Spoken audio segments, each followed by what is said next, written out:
Bonjour à tous, nous voici parvenus au 10e jour de notre défi de début d'année et nous allons sans plus tarder plonger dans le thème d'aujourd'hui qui est les promesses reliées à la prière du pardon. Le pardon, c'est un vaste sujet, je n'ai pas la prétention de l'approfondir aujourd'hui, mais j'aimerais juste vous amener quelques réflexions sur le sujet. Le non-pardon a le pouvoir de nous emprisonner, mais le pardon a le pouvoir de nous libérer.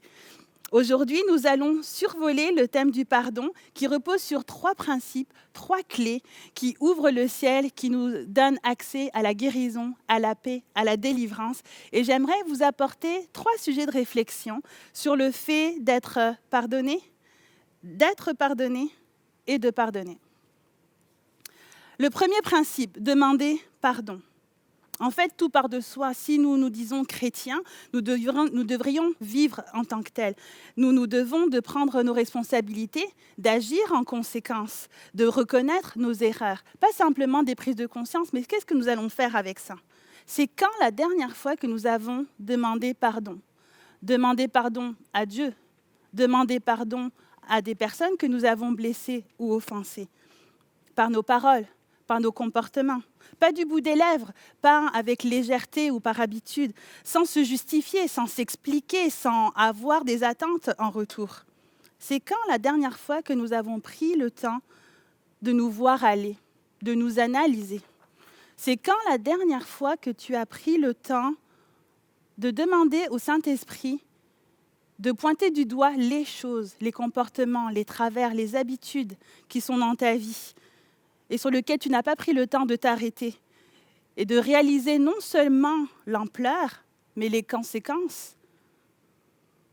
La vie va vite, c'est vrai, mais ce n'est pas une excuse pour ne pas s'arrêter, pour ne pas prendre le temps de sonder nos cœurs, nos vies. Ça devrait même faire partie de nos habitudes.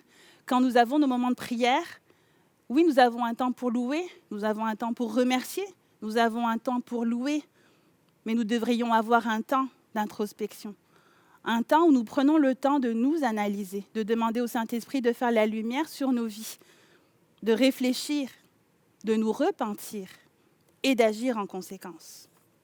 Cela m'amène à mon deuxième principe, être pardonné. J'aimerais te poser une question. As-tu accepté que Dieu a pardonné ton passé? Es-tu en mesure d'accepter le pardon que certaines personnes t'ont accordé? Es-tu en mesure de te pardonner? Tu ne seras jamais capable de pardonner et de sincèrement demander pardon si toi, tu vis dans une éternelle culpabilité. Si tu n'arrives pas à croire et à accepter que les choses anciennes sont passées et que d'autres choses sont devenues nouvelles. Jésus a tout accompli. En te laissant convaincre que tu ne mérites pas le pardon de Dieu, tu doutes de l'amour. Tu doutes de son amour inconditionnel pour toi. Et c'est comme si Christ était mort pour rien. C'est l'une des portes que l'ennemi utilise pour pouvoir nous manipuler dans nos pensées, nous faire douter de l'amour de Dieu, ralentir notre marche, nous empêcher de vivre la vie épanouie que Dieu a prévue pour nous. Dieu dit dans Michée, chapitre 7, verset 19, qu'il a encore compassion de nous et qu'il jette au fond de la mer nos péchés. Si lui a été capable de les jeter, ne retourne pas à la mer les chercher. Dieu t'aime. Si tu t'es sincèrement repenti, accepte son pardon et marche dans sa liberté. Le troisième principe est qu'après avoir pris le temps de demander, de se repentir devant Dieu, de demander son pardon, d'aller au-devant des personnes qu'on a pu blesser ou offenser, et d'accepter le pardon de Dieu en retour. C'est dans ce temps-là que nous grandissons dans notre capacité à pardonner aux autres. La Bible nous dit dans Matthieu 18, verset 14, que si nous pardonnons aux hommes leurs fautes, Dieu nous pardonnera aussi. Mais si nous ne les pardonnons pas, Dieu ne nous pardonnera pas non plus. C'est quand la dernière fois que nous avons pardonné? Nous sommes tous conscients qu'on peut être offensé, qu'on va être blessé dans la vie. Ça fait partie des relations humaines. On est blessé et on blesse à notre tour. Que ce soit par des paroles, des gestes, on peut être déçu, rejeté, abandonné, trompé, floué. On peut avoir vécu de l'injustice, être abusé physiquement, moralement, spirituellement. Les conséquences peuvent être physiques, morales, émotionnelles, spirituelles. Certaines blessures sont tellement profondes qu'on avance avec un cœur meurtri. Et ça se peut que tu aies besoin d'aide là-dessus. Si jamais tu ressens que ton cœur, que tu es trop abîmé, trop fatigué par la vie, par les blessures que tu as reçues, va demander de l'aide. En relation d'aide avec ton pasteur, ne reste pas seul, règle cela. Ultimement, on devrait être capable d'apprendre à pardonner rapidement, à pardonner vraiment, à pardonner définitivement. Mais c'est clair que c'est un apprentissage. C'est ce que Jésus a fait pour nous. Il nous pardonne rapidement, il nous pardonne vraiment, il nous pardonne définitivement. Son pardon est illimité et nous sommes supposés limités. Les promesses de la prière sont que c'est par le pardon de Dieu que nous sommes sauvés. Et ce pardon envers nous-mêmes et envers les autres est une puissance qui nous libère. Voici quelques réflexions que je voulais vous apporter sur le sujet du pardon. Ce n'est pas un thème facile. Chaque aspect est particulièrement difficile parce que c'est contre nature. C'est un apprentissage, puis nous allons devoir y faire face tout au long de notre vie. Mais c'est là que la prière prend tout son sens. Ce n'est pas par nous, c'est par la puissance de Dieu en nous. C'est lui qui nous rend capables de vivre le véritable pardon. Quand nous appliquons les principes reliés au pardon, c'est à ce moment, et si nous en faisons une priorité dans notre marche avec Dieu, c'est là que notre foi grandit, c'est là que notre vision s'illumine, c'est là que nous avançons avec confiance et de façon exponentielle. À l'inverse, le non-pardon peut littéralement nous empoisonner, nous pourrir spirituellement de l'intérieur en nous remplissant de doutes et d'amertume. Que s'est-il passé dans ta vie ? Que s'est-il passé pour toi l'année dernière ? Que s'est-il passé pour toi le dernier mois ? De quelle façon tu as commencé l'année ?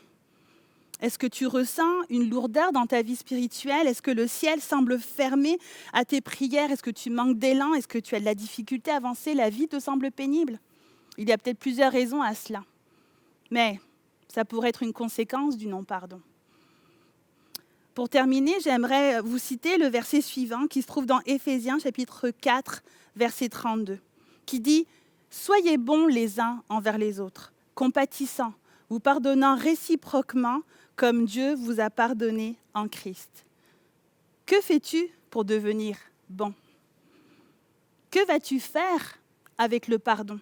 Tu sais probablement ce que tu dois faire, mais est-ce que tu es prêt à le faire vraiment ? Pardonner est un choix. Pardonner est une décision. Je t'invite à prendre le temps d'écrire, de prendre une page, la séparer en 4 parties, puis de prendre le temps devant Dieu, comme un défi, et de te poser les questions suivantes. Exactement les mêmes thèmes que j'ai abordés tout au long de ce partage. Dans quel domaine tu devrais demander pardon à Dieu ? Quels sont les sujets ou les personnes que tu as blessées et à qui tu devrais demander pardon ? Dans quel domaine de ta vie tu as du mal à accepter le pardon de Dieu ou de d'autres personnes ? Et à qui devrais-tu pardonner ? En ce début d'année, que le Seigneur, par le Saint-Esprit, puisse faire la lumière dans notre esprit, dans notre cœur, nous libérer et nous aider à passer à l'action. Prions ensemble afin de découvrir ou de redécouvrir la puissance du pardon, ainsi que les promesses qui y sont rattachées. J'aimerais particulièrement prier pour ceux qui ont été blessés dans la dernière année et qui ont vraiment de la difficulté à pardonner. Prions ensemble. Seigneur, tu nous as pardonné. Seigneur Jésus, tu nous demandes de pardonner. Mais sans toi, sans ton esprit, nous en sommes incapables.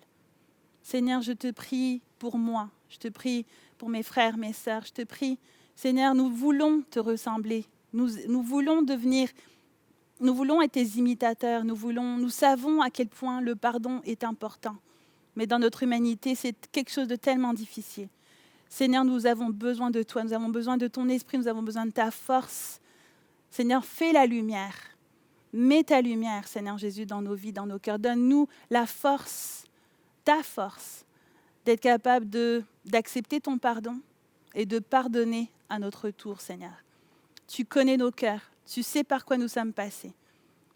Mais Seigneur Jésus, tu nous demandes de pardonner et nous voulons t'obéir, mais nous avons besoin de toi pour ça. Nous voulons vivre, Seigneur, la puissance du pardon qui libère. Merci, Seigneur Jésus, pour ta force et la puissance que tu nous donnes en ce début d'année de vivre dans ces promesses.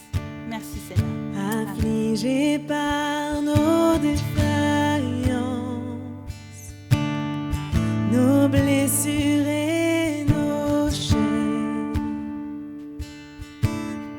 tu as choisi l'obéissance jusqu'à l'ultime paix.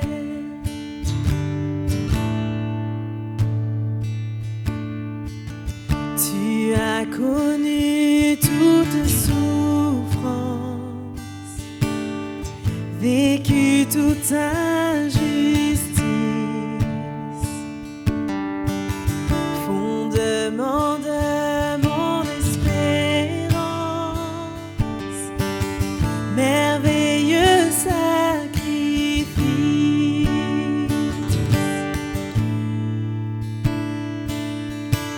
Et par ton sang versé, l'amour a triomphé, mon cœur chantera, Alléluia. Ma vie est restaurée, la haine est terrassée, mon cœur chantera,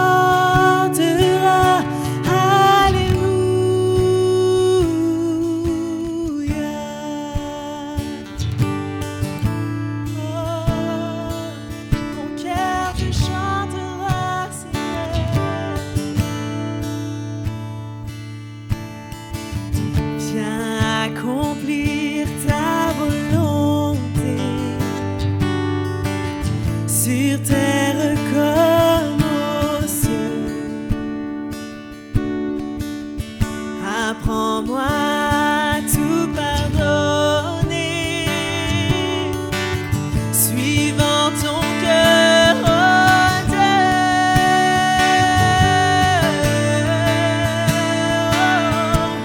Et par ton sang versé, l'amour a triomphé, mon cœur chante.